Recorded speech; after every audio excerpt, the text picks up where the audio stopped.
Welcome, DC fans, to episode 169 of the DC Comics News podcast. I'm Brad Flicky, and with me is the amazing Kendra Hill. How you doing, Kendra? We've got a jam-packed week of news. We've got some movie news, TV streaming, comic news, and even a few in the other category. So we can jump right in. Up first, it came out that after all, James Gunn will be directing Superman Legacy. So that could be some interesting news. What do you think of this? I like that he's being very upfront with the community without having any of that, mist and shadow. He's like, yes, this is happening. We're moving forward with this, and that's really exciting. I don't think that we've had a really true good Superman flick yet that is outside of the animated. And I mean, James Gunn being on board, we can't expect anything but greatness. Are you excited for this one? I am. I think he can do a good job. I know that no matter what, he has the talent. What's going to be the trick is the tone. Because he's got, he's definitely got a James Gunn way of doing things, and in a lot of ways it works. With the Guardians, it worked. With the Suicide Squad, it worked. But I think you nailed it on the head when you said he's been really upfront and forthright with the community, because there's a lot riding on his shoulders right now. Because it just seems like the cool thing to do is to not like DC movies. If you like the DC movies, it's not, it's just hard to get that traction. And there has been a lot of bad things that have happened, and we'll talk about some of them a little later on the podcast. But he's got a lot on his shoulders, and I think he is going out of his way to try to tell fans what he can, and try to keep the buzz going, and try to muster some goodwill. So I'm cautiously optimistic. I think he definitely has the talent. It's just, let's see if he nails the tone with the character. So my fingers are crossed, and I'm definitely looking forward to. Any movie he's going to do, I'm going to look forward to, regardless. So I'll be there. I'll be there opening day. And also, speaking of James Gunn, there was a little bit of back and forth between him and David Ayer. David Ayer had a few things to say. What was your take on this? I actually really like this article because James Gunn comes under, like you said, a lot of fire because he's got the weight, basically, of the DCU on his shoulders. He's got his hands in a lot of cookie jars when it comes to the characters that are going to be coming to the big screen. But this article specifically, I like it because David comes to James Gunn's defense over, the fact that his wife happens to be, casted. And he's like, well, I've really only had a say in that casting once. And any other times it's out of my hands. And I like that David's like, this isn't the type of person who would be doing that. And he actually stands up for James. So I like that aspect of it, seeing, instead of people tearing each other down, them stepping up and being like, hey, no, that's wrong. What about you, Brad? They say, oh, she's in everything. Everything, really? She's been in what now? What Peacemaker and the Suicide Squad? Right. That's just two things. And I'm not gonna spoil anything else at this point, but he hasn't been in that much, so people need to calm down. And it is. I agree with you that it is good that he came out in defense of James Gunn over this. That's just such a sexist criticism, anyway. In fact, I think that she was great in Peacemaker. Agreed. The reason why that character was so prominent is because she did a great job in portraying the character. So, and I, selfishly, if James Gunn and David Ayer are good friends, then maybe we'll see the Ayer cut of the first Suicide Squad movie. Hey. So I'm still hoping for that down the line. So we'll see. And other news. I don't know if you would take this as sad news or good news. I guess it depends on who you are. But Ben Affleck came out this week and said that he would never direct a DC movie. in the current climate. So, what was your take on this? I don't know how I take it. Kind of seems like this is. It comes off as not being shade because Affleck actually says, it's nothing against James Gunn. He's a great guy, but I don't know. I mean, there was so much. I remember when we were doing the podcast when the news was hitting about Affleck being Batman and how excited everyone was to see what his take was going to be on it, and then getting the Snyderverse. I mean, it was a beautiful thing. And I don't know if this is Affleck's way of putting distance between himself and the Snyderverse, saying, this is where my loyalty lies. I would never direct for James Gunn. That isn't the way that I wanted that Batman story to go. I don't know if that's what's going on or if we're actually going to see what feels like this war between the Snyderverse and the James Gunn verse, if we're going to see any resolution to that, because Lord knows Snyder still wants to make films. What about you, Brad? What are you taking away from this one? I think that it seemed to me, the impression that I got was it didn't have really much to do with James Gunn. It seems like he still has a bad taste in his mouth from the Justice League um, fiasco, for lack of a better word, with Joss Whedon. It seems like whatever he must have been a monster on that set because there's this turned so many people against him. Right. And say what you want about Ben Affleck, but he's a great director, and I would love to see. In theory, I would love to see what he would do with the Batman movie. But I also think it's a situation like one of those things where you never say never. You never know what's going to happen down the line. This is he's right now James Gunn is putting together a 10-year plan. Who's to say what's going to happen over those 10 years? We haven't even seen one movie, one TV show yet. So that could change his mind too if it turns around really good. So I think he's jumping pardon the pun, the gun. He's saying he would never direct a movie. So who knows who knows? We'll see what happens. But given what's come out about that Justice League experience, I think that I don't really blame Ben Affleck at this point. And I'm kind of glad that he's back for the Flash. But that was one of those examples. I said we're talking about it later in the podcast. Is that there was so much bad stuff that happened on that just kind of set the tone in a way for DC movies over the past 5 years around there. So that's still stings. And slightly cooler news.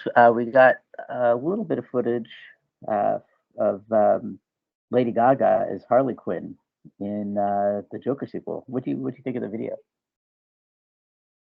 It's funny because I was going through these articles before the show, and this was one that got brought up, and my son looked at me while we were watching the video that's attached to the article of Gaga seemingly breaking into a storefront window and taking out a television, and he looked at me and he goes, "Mom, the DC fans just have no patience." They just won't let it be what it's going to be and wait till it comes out. And I was like, you know what, though? We really don't. I mean, it's cool to see pieces of it coming out to the light so that way we can see it because we're all impatient. But at the same time, that starts us assuming what we're seeing and theorizing on what this could perchance be, whether this is part of a riot, whether this is one of those steps in her becoming the Harley Quinn persona. I mean, it's up for grabs on what we could be looking at instead of just waiting until we get to see all the pieces come together the way that they want it to. But it's always good to see things from the film set, just to see things moving forward. Brad, what about you? Absolutely. This it's fun because it allows you to speculate what it could be. When we saw that little clip last week of the three Jokers, it's the same thing. Everybody's wondering what's happening. And I think it's really smart that they're not taking these videos down, that they're kind of letting them up there as a little bit of like viral marketing almost. Will be people wondering. I think the look of the shots were cool. The old cars. I mean, it definitely like the fog. It definitely felt like the Gotham of the Joker movies. So that was kind of fun to see. They definitely got that same kind of look going. And it also reminds me too. I don't know if you remember, but before I talked about this with the last clip too, is that they they had a lot of people shooting footage when Dark Knight Rises was filming, especially from the stadium scene that got out. And they didn't Yep. take those videos down too. And I would always go and try to find them because it was such a cool little insider peek into things. So I hope we have a lot more of these little videos to talk about in the upcoming weeks and months. It'll be fun just to watch like you said, watch it all come together. Like it's moving. Right. And you that's bring good. up a really valid point. Basically, they're allowing themselves to take advantage of these videos that are circulating through all forums Yeah, it's free marketing. social media. That's free, right? Yeah. Why waste money on PR when we can just let the fans do the work? Yeah. And this is kind of exciting. The next bit of news is that Chris McKay is still interested in directing the Nightwing movie. So that's kind of interesting. What do you think of this? I'm excited for this. I think that Nightwing is. We've seen him put in the spotlight in the animated movies, but we haven't really seen him come to the big screen. And regardless of how it happens, whether it does stay in the animated universe, which they've proven they can do justice, or we do get to see a flesh and blood Nightwing, either way, I'm here for it. I need Chris to go ahead and like breach that wall and talk to James Gunn, so that way he can become a part of that 10-year plan. But that's what it is. I mean, for this article specifically, at least we know that the want to do that hasn't dimmed. His fire is still there with his passion. But now it's all about those next steps and what James Gunn is going to have to say. What about you, Brad? Yeah, James Gunn. If you're reading that article, if you're listening to this podcast, talk to Chris McKay. A Nightwing movie is important, especially right now, because there is not a better comic book on the shelf right now than the Nightwing book. It's just not. So, and that series has a lot of love right now that they could really use as a jumping off point to make a really good movie and get audiences interested. So I think it's kind of a strike while the iron's hot. I think that they really do need to talk and get this underway. I think fans would love it and be really excited, especially right now. So my fingers are crossed. And staying on the Batman kind of theme, looks like at the Batman won some awards. It won the Critics' Choice Super Awards for the best movie. What do you think of this? I think it's cool to see the fandoms getting recognition, especially when it's Critics' Choice, because I mean, for all of the shade that can sometimes be thrown by the fandom itself when it comes to the comic books versus what we see on screen, especially in television when we don't see canon being followed. Everybody's got an opinion, but when it comes to seeing things like this, Batman won Best Movie, The Boys picked up Best TV Series. It's really cool to see the work that these people put into bringing these productions to life, getting these types of awards, getting this clamor. I think it can only further help bringing more shows and more projects to greenlight. What about you, Brad? Yeah, I agree. I think that it's hard for a movie like the Batman to win at say the Oscars, but that's what's kind of important about these types of award shows because they are more fandom based or more genre based, and I think genre films get overlooked. It's almost like with some of those more prestigious, if lack of a better word, award shows. They like to nominate the superhero movies, but they don't like them to win. So I like to see it getting some love in that area. It does deserve some awards. And really, last year the potential was for steep competition was pretty high. I mean, between your Avatar 2s and your Top Gun Mavericks, and these movies that really had a spectacular reaction from fandom in general. So it's a pretty big deal that the Batman could win in a year that was pretty stacked. So I think that's a good sign too, and it deserved it. It deserves some love. And the last bit of TV, or I'm sorry, movie news is that Return of Swamp Thing is getting a Blu-ray release, but there's a catch.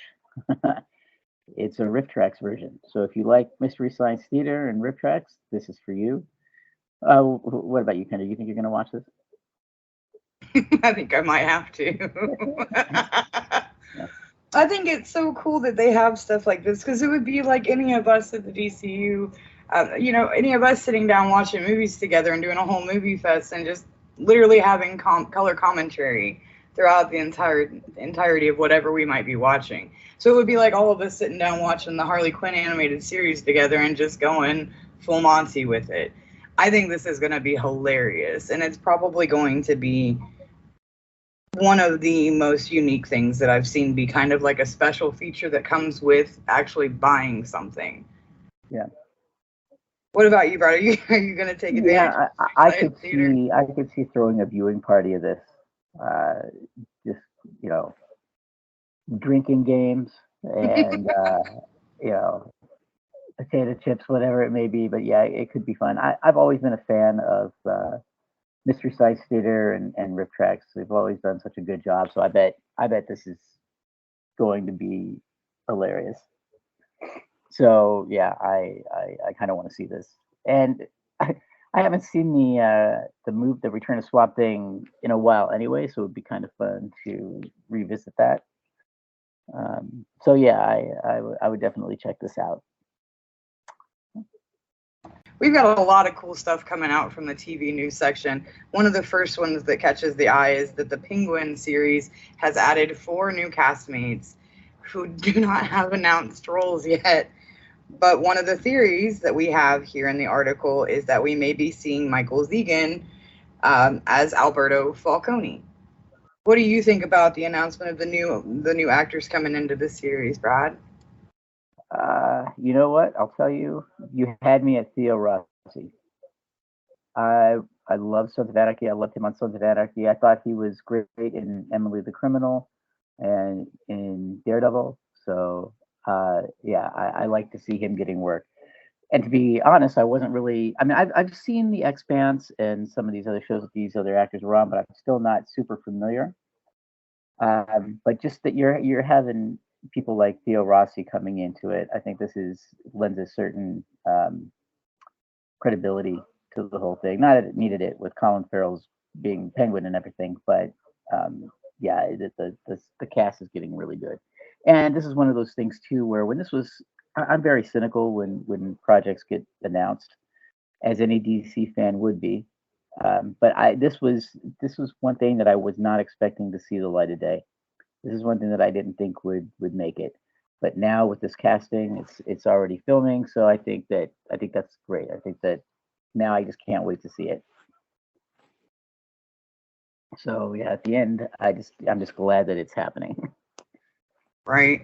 And I have to agree with you on that because them adding more cast members to this lineup, even if their characters are unannounced and we have no idea where they're going to go, how they'll fit in, the fact that we already know they're filming and that this is being made, that it's already on the move, that just creates the excitement. Because, like you said, there was that fear there that this would never see the light of day, that it was going to become a scrap project. So I know both of us are grateful to see it moving forward. Mhm. Speaking of thing, now look here, James Gunn comes up again, and this is like what we were talking about earlier, where he steps in when needed to actually keep the mystery off the table.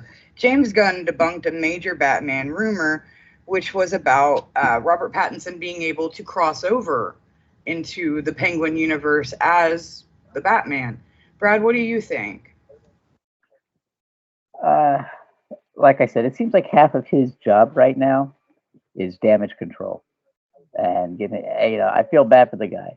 Like he's got a Superman movie to direct, so cut him some slack. But yeah, he's got to step in, and he's really rising to the occasion. Um, that it seems like a weird rumor anyway that through rights and legality, Batman could appear, but Bruce Wayne could. So that seems ridiculous. But I'm curious just how they're going to use Bruce Wayne and the Batman in into the Penguin? Are they going to feel they have to just to keep fans tied into that world, or they think that they're going to have a story good enough to stand on its own without a lot of Batman? So I'm curious to see how it's all gonna play out. Right? That's really intriguing whether they would be able to carry it without him, maybe just a cameo here or there. But I am grateful to see James Gunn stepping in on what could potentially, for lack of a better way of putting it, could harsh somebody's buzz. Their excitement for a show when they're like, oh, well, this could never happen. And he's like, who said? Like, who are you? I do like that he's doing that because, like you said, the man's busy. I mean, he's got so much on his plate with all that he's doing, and he still took the 30, 45 seconds to be like, yeah, that's wrong. That's not true. I like seeing that. Let's see. It's worth staying on Twitter for the time being just to see what bits of wisdom and stuff that he spits out. It's kind of important these days. Right. I like that he's so on top of it. Because not a lot of people would be. They would be like, oh, well, this doesn't matter. They'll see in the grand scheme of things. But he's really just like, no, we're going to put a hard stop. And speaking of hard stops, I know that this one isn't an article that caught my attention because I was really scared that it wasn't going to happen. So Sweet Tooth Season 2 gets its first look and a release date. What do you think, Brad? I know this was a series right up your alley. It was. I loved it. And I was happy to see. And we don't have to wait that long. It's April 27th. So, that's pretty incredible since we haven't even seen a trailer. This is the first look we're getting. And given everything that's been happening between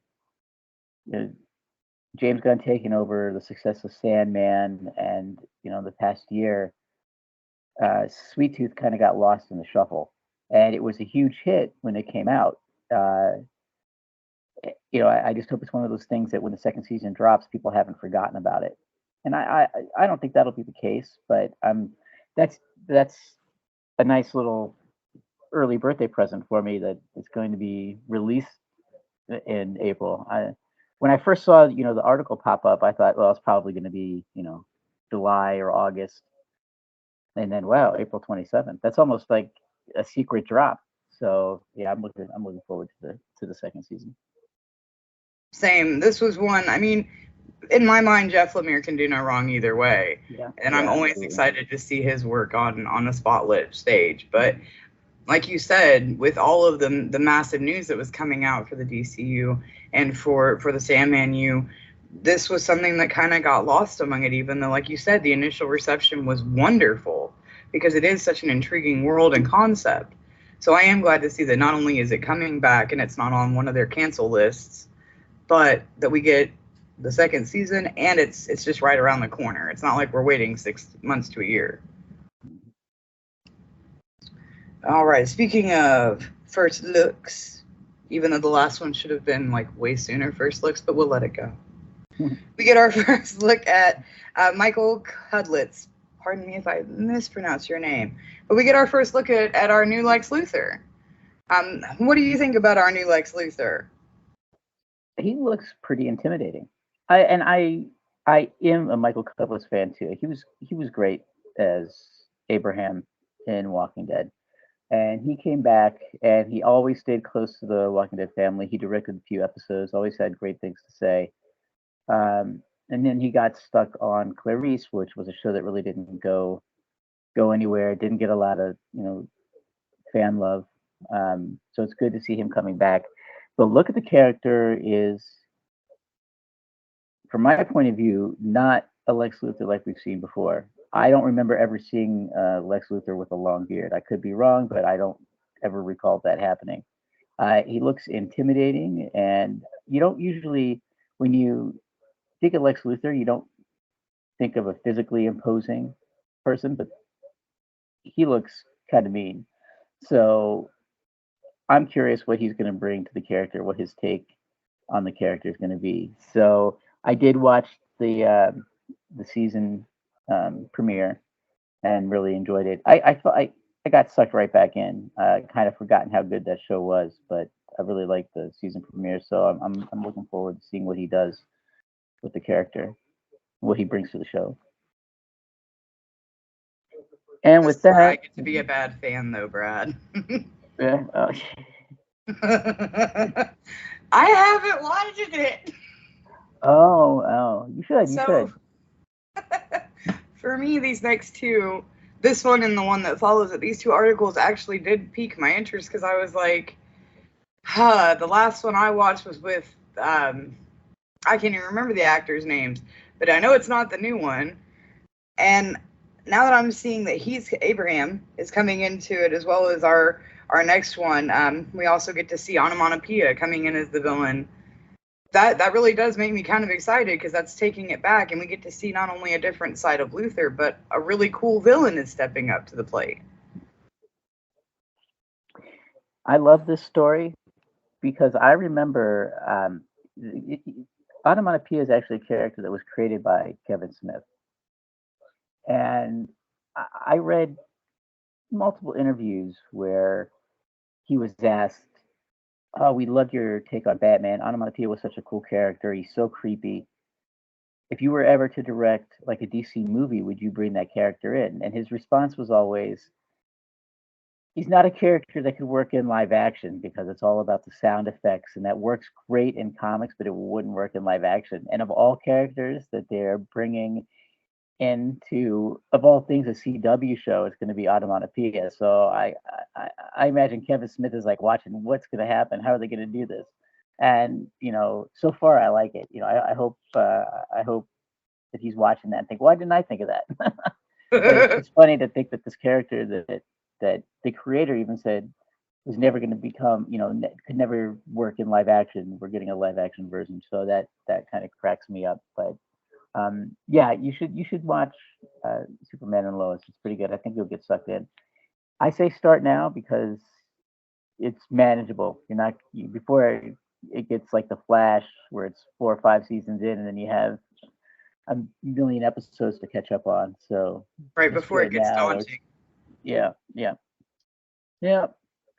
And with that, we're going to move on to some comic book news. It looks like some of the Webtoons webcomics are going to see print editions, including Zatanna, Vixen, and the Wayne family. So what do you think? You think you're going to read these? Oh, I know I am.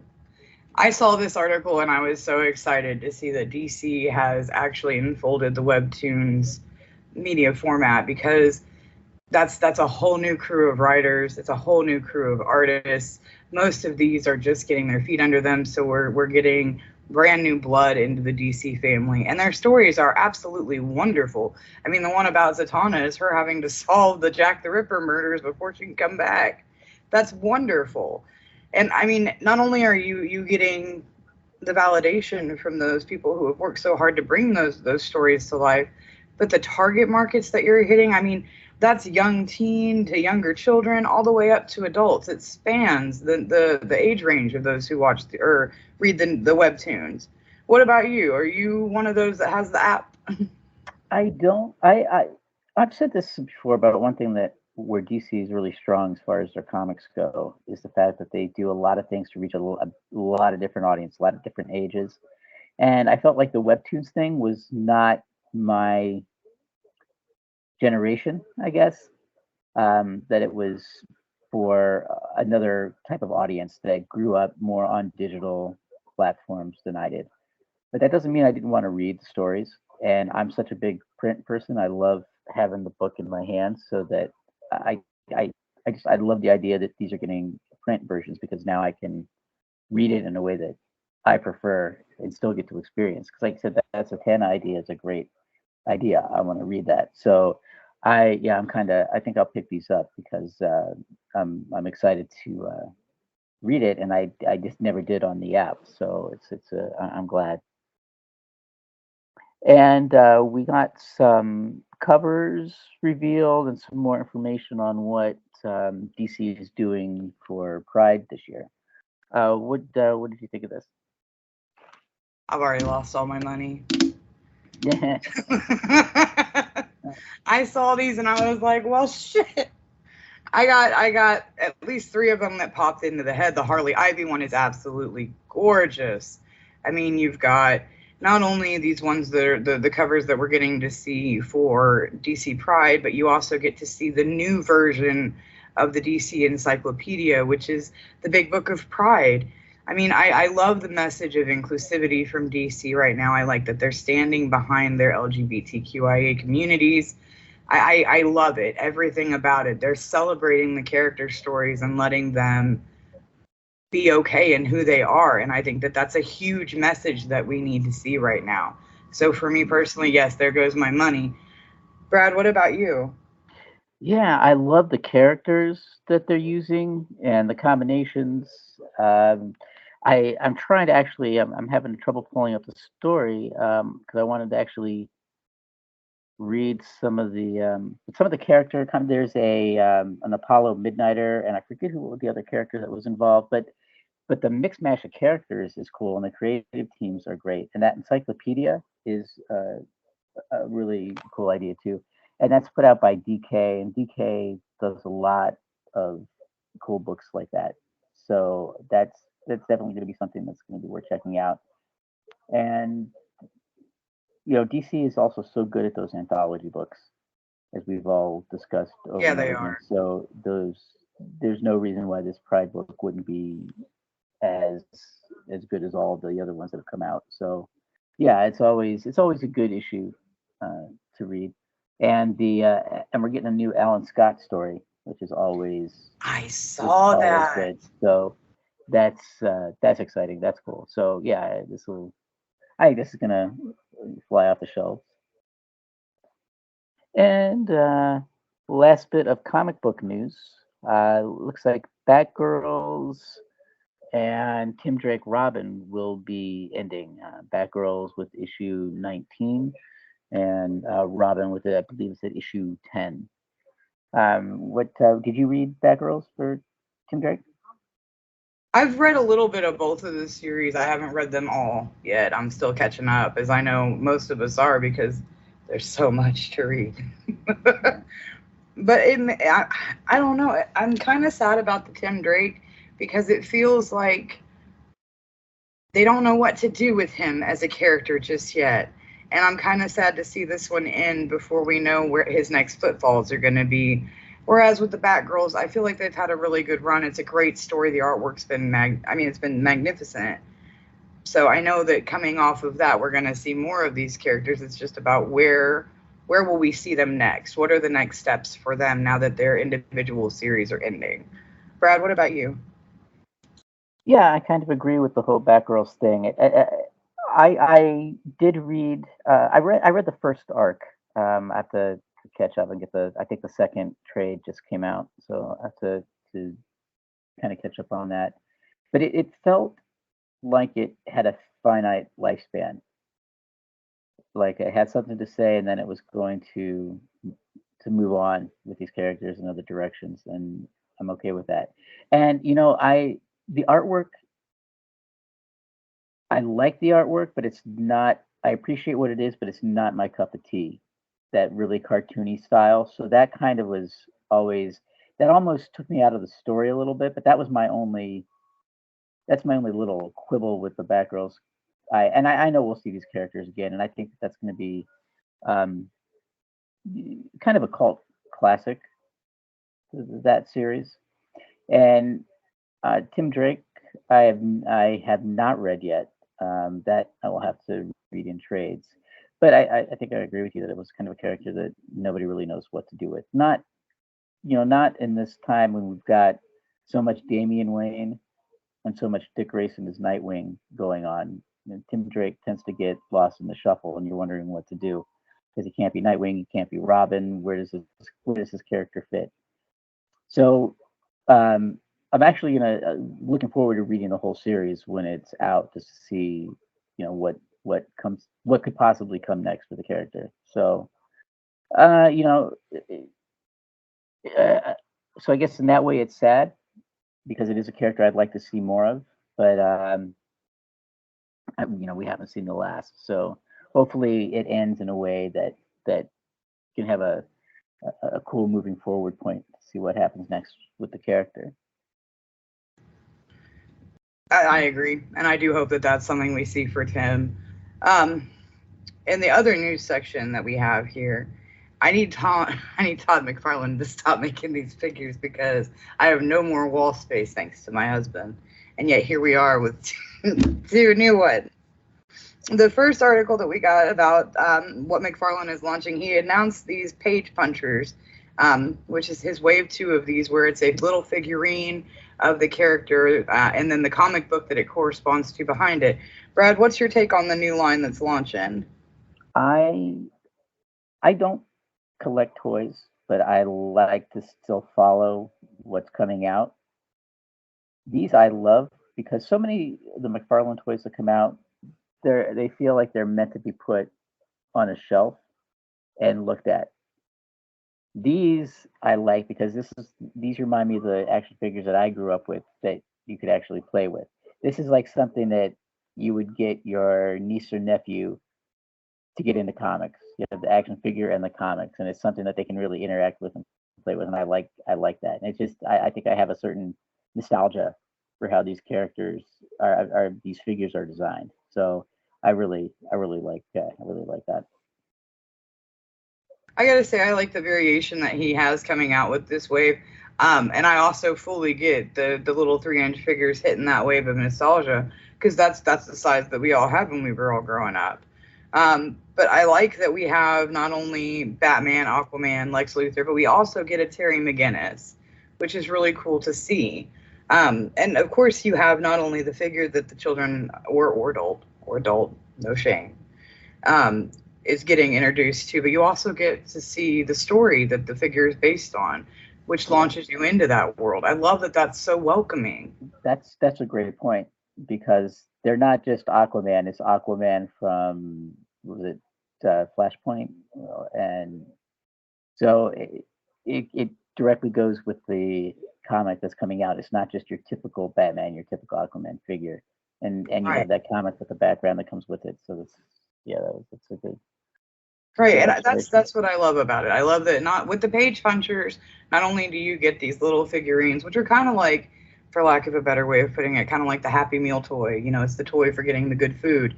And in this case, the good food is the comic that figure is featured from, and I love that. Way to put it. And again, with the Toddy McFarlane, man, this boy can do no wrong. He touches the DC and gets these licenses, and we get beautiful things because for the toy collectors, we have this frightening, beautiful Dark Flash. What do you think about the figure? The design and the detail is amazing, but really, with this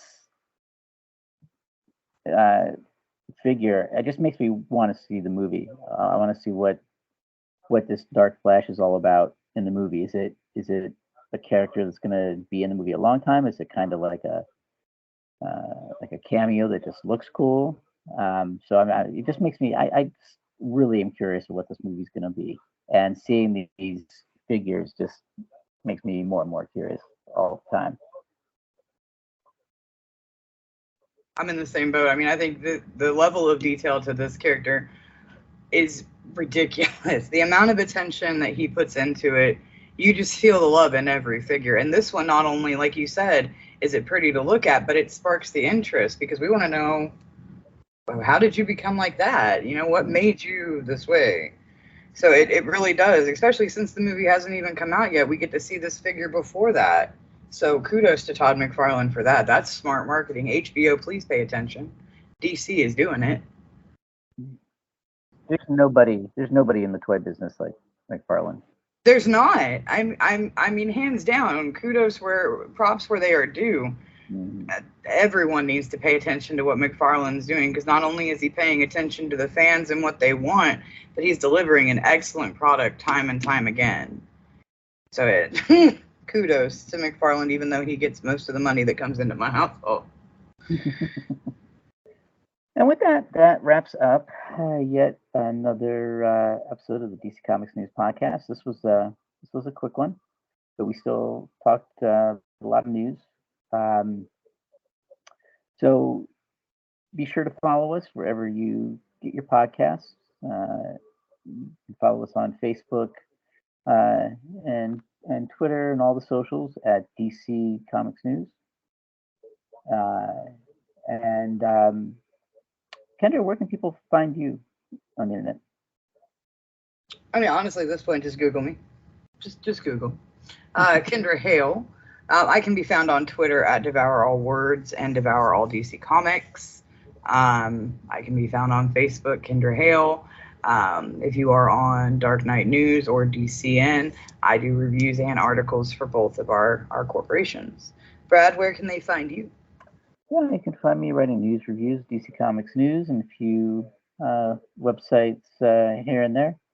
You can also find me on the Mad Love Harley Quinn podcast when we all get back to recording it, hopefully soon.